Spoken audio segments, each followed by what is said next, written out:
Dans la société moderne, l'amour, qui devrait être l'une des émotions les plus profondes et les plus authentiques que nous puissions vivre, a été transformé en quelque chose qui peut être consommé et jeté. Erich Fromm, dans son œuvre fondamentale Lied à l'art de l'amour Yol, a mis en garde contre la tendance croissante à traiter l'amour comme une marchandise. Il a fait valoir que lorsque nous commençons à considérer l'amour comme quelque chose à acquérir, nous réduisons sa complexité et sa profondeur au niveau d'un produit qui peut être acheté, échangé ou vendu. Cette marchandisation de l'amour n'est plus seulement une préoccupation théorique.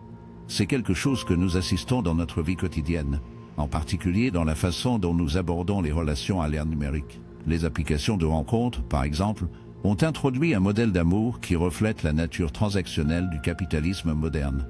La simplicité de glisser à gauche ou à droite, en choisissant ou en rejetant les partenaires potentiels en un seul clic, réduit l'amour à une série de décisions instantanées. La promesse de connexion est éphémère, nous laissant souvent avec le sentiment creux d'avoir participé à une interaction superficielle.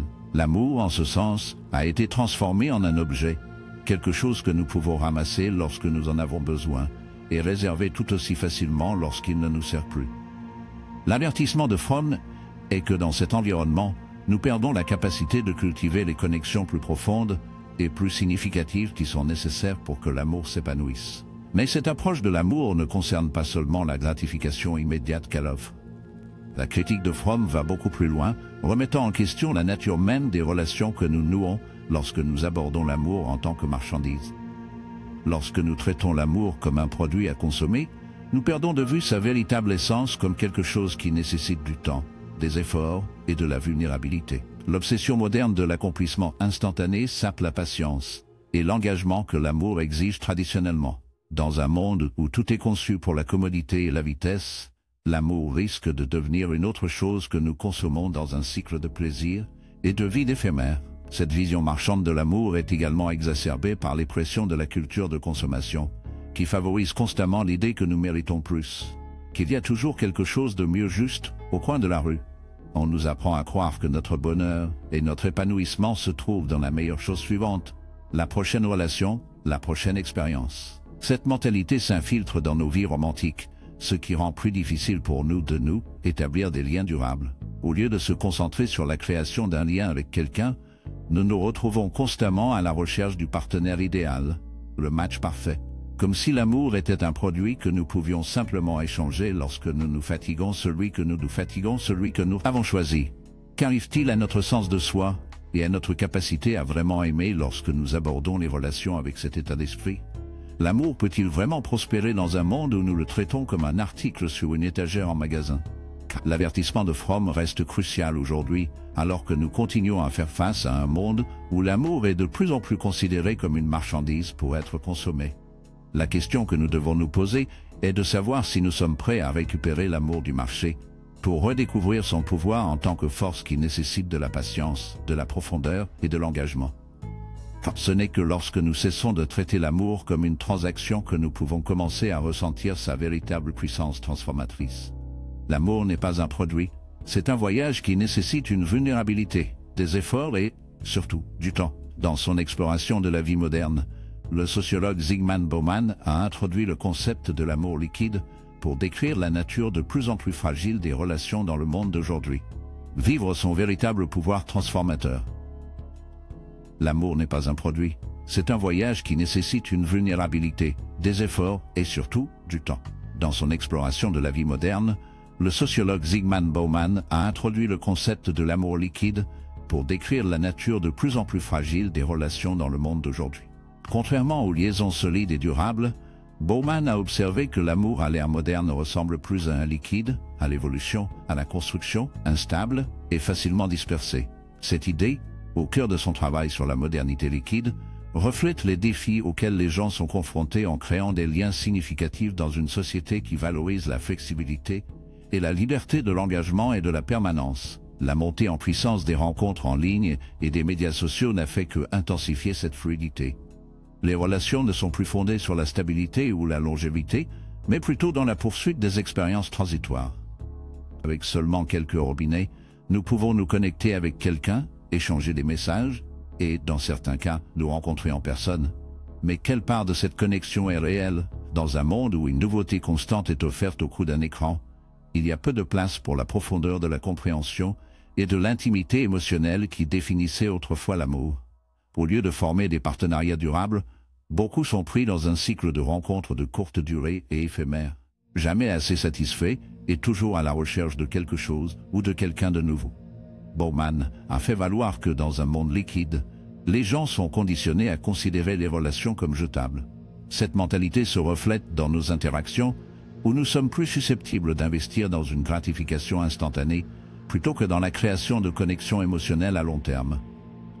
Le désir de liberté et la capacité de s'éloigner des engagements à tout moment créent un paradoxe. Plus nous recherchons la liberté, moins nous ressentons une véritable intimité. Les outils mêmes qui ont été conçus pour nous aider à nous connecter, les smartphones, les médias sociaux, les applications de rencontres, ont, à bien des égards, nous avons rendu plus difficile pour nous de vraiment nous connaître et de nous comprendre. Ils offrent la commodité, mais au prix de l'engagement émotionnel réel, réduisant les relations avec les échanges au niveau de la surface plutôt que des liaisons authentiques. La fragilité de l'amour dans le monde moderne liquide témoigne également d'une peur plus profonde de l'engagement.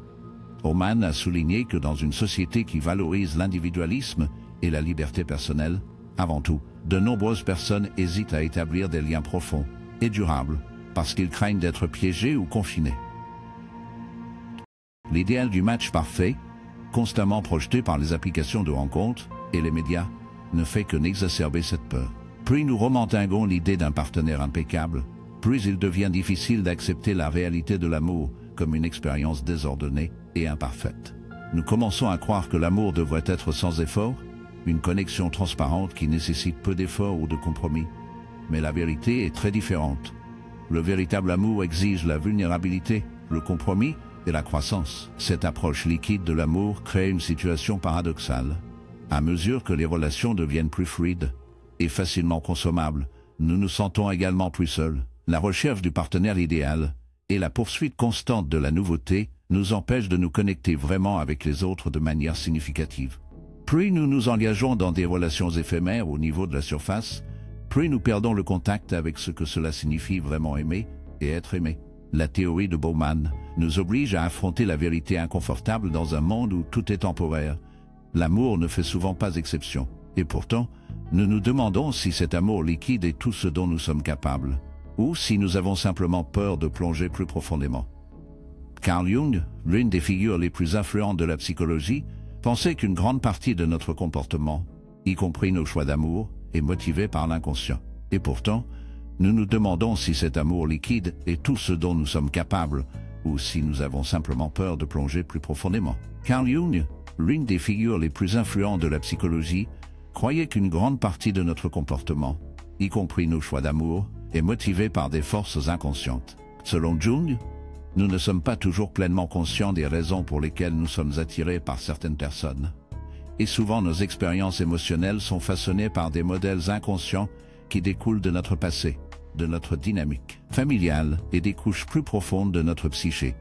En ce qui concerne l'amour, ces forces inconscientes peuvent se manifester d'une manière que nous ne reconnaissons même pas, créant un piège qui peut nous garder enfermés dans des relations malsaines ou insatisfaisantes. L'un des concepts clés de la psychologie jungienne est l'idée de projection.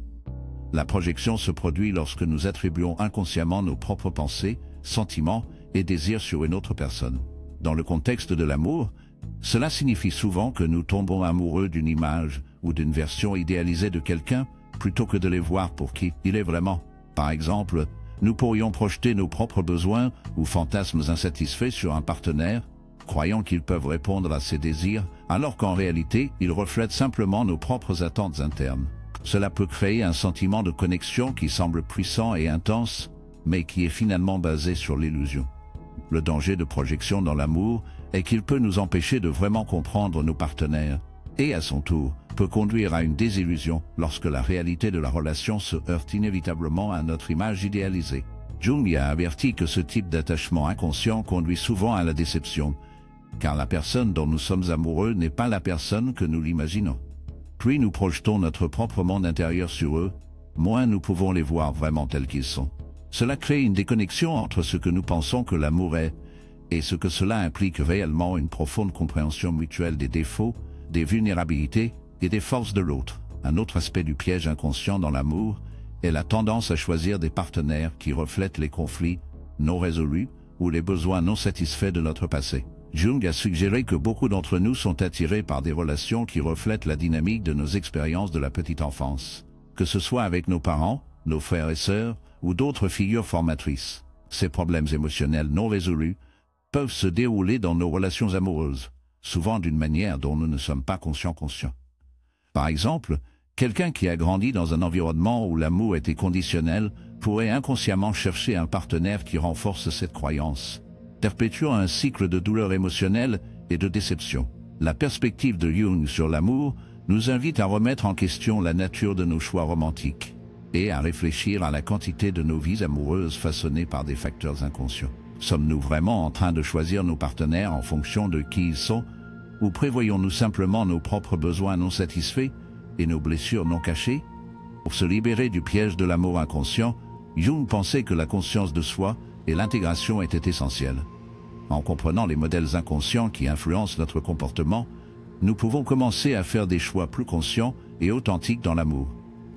Ce n'est qu'alors que nous pouvons vraiment embrasser l'amour pour ce qu'il est, une connexion dynamique et évolutive qui ne consiste pas à réaliser des fantasmes, mais à grandir ensemble, à accepter les défauts de l'autre et à construire un lien plus profond et plus authentique. Dans le monde au rythme rapide d'aujourd'hui, où les relations sont souvent abordées avec une mentalité de consommation, c'est facile. Alors pouvons-nous vraiment embrasser l'amour pour ce que c'est, une connexion dynamique et évolutive qui ne consiste pas à réaliser des fantasmes, mais à grandir ensemble, à accepter les défauts de l'autre et à construire un lien plus profond et plus authentique? Dans le monde au rythme rapide d'aujourd'hui, où les relations sont souvent abordées avec une mentalité de consommation, il est facile de négliger l'importance de l'introspection dans l'amour. Mais, si nous voulons créer des relations vraiment épanouissantes, nous devons d'abord regarder vers l'intérieur, reconnaître les forces inconscientes en jeu et nous efforcer de s'engager dans l'amour d'un lieu d'authenticité et de compréhension. Le travail de Jung nous rappelle que l'amour n'est pas seulement une poursuite externe, c'est un voyage dans les profondeurs de notre propre psyché où nous devons confronter nos propres projections, désirs et blessures émotionnelles afin de vivre l'amour sous sa vraie forme. À l'ère moderne, nous nous retrouvons pris dans un paradoxe. Plus nous recherchons une connexion authentique, plus nous craignons que la chose même qui rendrait ces liens possibles, l'engagement. Cette peur de l'engagement n'est pas nouvelle, mais elle est devenue plus prononcée ces derniers temps, d'autant plus que la société célèbre de plus en plus l'individualisme, la liberté et la poursuite du bonheur personnel. Nous voulons être aimés, nouer des relations profondes, mais nous hésitons souvent à investir pleinement en eux, craignant que cela ne limite notre autonomie ou conduira à la déception. La tension entre notre désir de connexion et notre peur de l'engagement est devenue l'un des obstacles les plus importants pour maintenir des relations significatives dans le monde d'aujourd'hui. Ce paradoxe est profondément ancré dans la façon dont nous abordons l'amour et les relations. Nous avons été conditionnés à croire que le véritable amour devrait se sentir sans effort, que le partenaire parfait est quelqu'un qui s'intégrera parfaitement dans nos vies, répondant à tous nos besoins sans nous forcer à apporter des changements significatifs. Cette attente de connexion sans effort peut être attribuée aux représentations idéalisées de l'amour dans les médias, où les relations romantiques sont souvent représentées comme lisses, sans effort et sans conflit. Nous sommes amenés à croire que si une relation est vraiment correcte, elle viendra sans lutte, sans nécessité de travail, de sacrifice ou de croissance. La vérité, cependant, est beaucoup plus compliquée. Le véritable amour nécessite des efforts. Il exige la vulnérabilité, le compromis et la volonté de faire face à un inconfort pour se développer ensemble. L'engagement, en ce sens, ne consiste pas à trouver un partenaire qui répond à toutes nos attentes ou qui nous facilitera la vie, mais de choisir quelqu'un avec qui construire une vie malgré ses imperfections et les défis inévitables qui se présenteront. L'amour consiste à accepter le fait que personne n'est parfait et que les relations ne sont pas un parcours transparent, mais un chemin partagé de croissance mutuelle et de compréhension. La peur de l'engagement survient souvent parce que nous pensons que se contenter de quelqu'un signifie se contenter de moins que parfait, alors qu'en réalité, la nature imparfaite d'une relation est précisément ce qui le rend significatif et réel. Dans le monde moderne, où la pression pour trouver le partenaire idéal est écrasante, de nombreuses personnes sont paralysées par leurs propres attentes irréalistes. Les applications de rencontres et les médias sociaux n'ont amplifié que ce sens du perfectionnisme, où nous pouvons faire défiler sans cesse des partenaires potentiels, chacun présentant une version idéalisée d'eux-mêmes. Mais plus nous recherchons la perfection, plus nous risquons de manquer la beauté des connexions réelles, imparfaites et imparfaites. La peur de l'engagement devient souvent un mécanisme de défense face à la vulnérabilité requise pour vraiment aimer et être aimé. Il nous protège de la douleur de la déception et de l'inconfort de l'intimité. Mais cela nous empêche également de vivre la profondeur et la richesse du véritable amour. En fin de compte, l'échec de nombreuses relations modernes remonte à cette peur même. Tant que nous abordons l'amour dans l'attente qu'elle sera exempte de conflits ou d'inconfort, nous nous sommes mis en échec. La réalité de l'amour est qu'elle implique à la fois la joie et la douleur, la croissance et les revers, l'intimité et la distance. En évitant l'engagement, nous évitons le processus même qui permet à l'amour d'approfondir et de supporter. La question que nous devons nous poser est: sommes-nous prêts à faire face à nos peurs, à accepter l'imperfection et à choisir l'engagement malgré les incertitudes? Ce n'est qu'alors que nous pourrons commencer à établir des relations non seulement épanouissantes, mais aussi durables à long terme. En fin de compte, le vrai défi des relations modernes ne consiste pas à trouver le partenaire parfait, à être disposé à s'engager à faire face à nos peurs de vulnérabilité et à embrasser les imperfections qui rendent l'amour non seulement possible mais profond. L'amour, lorsqu'il est approché avec cet état d'esprit, devient moins une question d'éviter le risque de déception et plus d'embrasser la richesse de la connexion qui vient d'investir pleinement les uns dans les autres. Dans un monde où l'amour ressemble souvent à une expérience transactionnelle éphémère, la question se pose: comment pouvons-nous naviguer dans les complexités des relations modernes et cultiver des connexions authentiques, significatives et durables? La réponse, bien que non simple, réside dans la volonté de changer notre point de vue sur l'amour et d'embrasser les pratiques qui honorent la profondeur, la vulnérabilité et la patience dont le véritable amour nécessite. Il est facile de se décourager par les défis que présente l'amour moderne, mais en abordant les relations avec l'intention et la conscience de soi, nous pouvons créer des liens qui transcendent le superficiel et résumant le test du temps. L'une des étapes les plus importantes pour cultiver une forme d'amour plus profonde et plus authentique est la conscience de soi. Avant que nous puissions vraiment aimer une autre personne, nous devons d'abord nous comprendre. Carl Jung a souligné l'importance de connaître nos propres modèles, désirs et blessures émotionnelles inconscients, car ceux-ci influenceront inévitablement la façon dont nous nous rapportons aux autres dans le contexte de l'amour. La conscience de soi nous permet de nous libérer des projections inconscientes qui déforment souvent nos relations. Lorsque nous nous connaissons, nos craintes, nos insécurités et nos besoins, nous pouvons nous engager avec les autres d'une manière qui est fondée sur la réalité plutôt que dans les illusions que nous créons si souvent. La clé est de nouer des relations à partir d'un lieu d'authenticité, où nous ne cherchons pas à combler un vide intérieur ou à réparer les blessures passées, mais nous approchons plutôt de l'amour comme un voyage partagé de croissance mutuelle. La patience est une autre qualité essentielle pour naviguer dans l'amour moderne. Dans un monde où la gratification instantanée est la norme, nous sommes souvent conditionnés à attendre des résultats rapides dans tous les aspects de nos vies, y compris les relations. Nous voulons ressentir l'étincelle de l'attraction, l'excitation du nouvel amour et le frisson de la connexion tout de suite. Cependant, le véritable amour prend du temps à se développer. Cela nécessite la volonté d'investir dans le processus lent, parfois douloureux, d'apprendre à connaître profondément une autre personne. La véritable intimité n'est pas construite en quelques jours ou semaines, mais au cours des mois et des années, alors que nous apprenons à faire confiance, à faire des compromis et à grandir ensemble en permettant aux relations de se dérouler à leur propre rythme. Nous donnons la possibilité de construire quelque chose de durable, plutôt que de se précipiter pour trouver une satisfaction immédiate. De plus, nous devons apprendre à accepter l'imperfection à la fois en nous-mêmes et dans les autres. À l'ère des médias sociaux et des rencontres en ligne, il est facile d'idéaliser le concept d'amour et de rechercher un partenaire qui coche toutes les cases sur notre liste d'attente. Cependant, cette poursuite de la perfection conduit souvent à la déception et à la désillusion. Le véritable amour ne nécessite pas de perfection. Cela nécessite une volonté d'embrasser les défauts et les vulnérabilités de nous-mêmes et de nos partenaires. Lorsque nous acceptons que l'amour ne consiste pas à trouver quelqu'un qui répond à tous les besoins ou attentes, mais à construire une relation où les deux personnes peuvent grandir et évoluer ensemble, nous créons une fondation qui est beaucoup plus forte et plus durable. Au cœur de l'amour authentique est la volonté d'être vulnérable. L'amour, dans sa vraie forme, implique un certain niveau de risque, une volonté de nous ouvrir à une autre personne, et d'exposer nos peurs, nos désirs et nos insécurités les plus profonds. La vulnérabilité n'est pas une question de faiblesse, mais du courage à voir pour qui nous sommes vraiment. C'est grâce à cette ouverture que des connexions profondes se forment, car nous créons des espaces où les deux partenaires peuvent être leur moi authentique, sans crainte de jugement ou de rejet. Cette vulnérabilité favorise la confiance, l'intimité et un sentiment d'humanité partagée, qui sont toutes essentielles pour établir des relations fortes et durables. Enfin, il est important de se rappeler que l'amour n'est pas une destination, mais un voyage. Il n'y a pas de point final parfait où tout s'aligne, et l'amour devient sans effort. Au lieu de cela, l'amour est un processus continu d'apprentissage, de croissance et de s'adapter ensemble. Chaque relation aura ses défis, ses moments de doute et ses périodes d'inconfort. Mais c'est à travers ces défis que nous avons la possibilité d'approfondir notre connexion et de construire un amour vraiment significatif.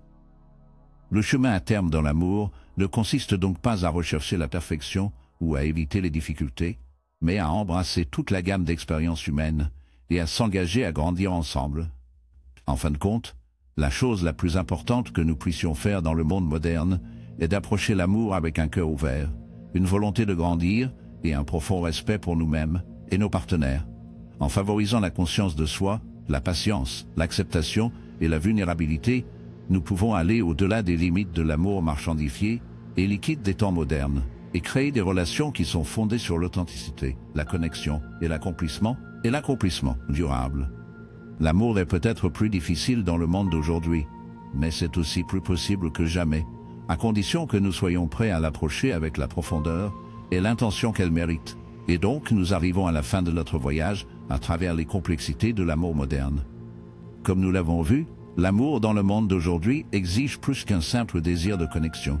Cela nécessite la conscience de soi, la patience et surtout le courage d'adopter la vulnérabilité et les défis qui se présentent en cours de route. Bien que les relations modernes puissent sembler plus compliquées que nous le souhaitions, ils offrent également une opportunité unique de croissance et de transformation si nous sommes prêts à y investir de manière authentique et profonde. Si vous avez apprécié cette vidéo et que vous souhaitez continuer à explorer le monde fascinant de l'amour et des relations, n'oubliez pas de vous abonner à la chaîne, de laisser un semblable et de frapper la cloche de notification afin de ne jamais manquer les vidéos que nous partageons ici tous les jours. De plus, si vous êtes intéressé à plonger plus profondément dans ce sujet et que vous souhaitez explorer de grands livres sur l'amour, assurez-vous de consulter le lien dans la description et le commentaire épinglé.